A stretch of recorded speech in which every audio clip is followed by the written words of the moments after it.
మీ ఎస్పీకి మీకు ఉన్నటువంటి గొడవల్లో మధ్యలో శేఖర్ భాష ఎలా వచ్చాడు? అసలు శేఖర్ భాష మీకు ఎట్లా పరిచయం? శేఖర్ భాష నేను love you enemy web series లో తెలుసండి. అతను ఏదో ఒక ఆర్టిస్ట్ కింద ఆడిషన్ కి వచ్చాడు, ఏదో ఆర్టిస్ట్ కింద చేసుకుంటున్నాడు. నేను అందులో డైరెక్షన్ డిపార్ట్మెంట్ లో ఉన్నాను. డిపార్ట్మెంట్ లో ఉన్నప్పుడు నా వర్క్ ఏంటి, నేను నా పని నేను చూసుకుంటూ ఉంటాను. తర్వాత స్క్రిప్ట్ వర్క్ లో తనకు మళ్ళీ పరిచయం.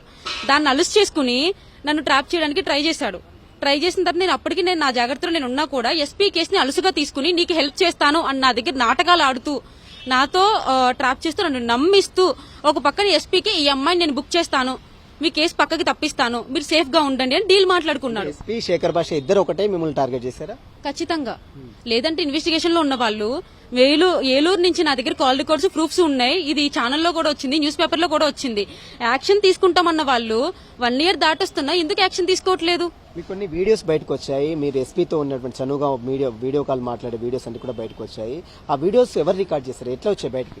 ఆ వీడియోస్ నేనే రికార్డ్ చేశానండి, నేను ఒప్పుకుంటున్నాను. ఆ వీడియోస్ రికార్డ్ చేయకపోతే నాకు అన్యాయం జరిగిందని ఎలా తెలుస్తుంది? అతను ఎవరమ్మా, నువ్వెవరమ్మా, మీకు సంబంధం ఏంటి అంటారు. ఈ రోజు మీరు కూడా రారు, నాకు అన్యాయం జరిగింది కాబట్టి. అతను ఈ విషయం బయటికి రాకుండా నాకు డబ్బులు కూడా కొట్టడం జరిగింది, నేను రిటర్న్ కూడా కొట్టడం జరిగింది. ఆ ప్రూఫ్స్ కూడా ఆల్రెడీ మీడియా ముందుకు నేను పంపించడం జరిగింది. నా దగ్గర అన్ని ప్రూఫ్స్ ఉన్నాయి. నిజంగా వాళ్ళు నా మీద పెట్టిన ఎలిగేషన్ నిజమైతే డబ్బులు ఉంచుకోవాల్సిన అవసరం నాకు లేదు. ఇప్పుడు ఏం చెప్తున్నాడు ఎస్పీ?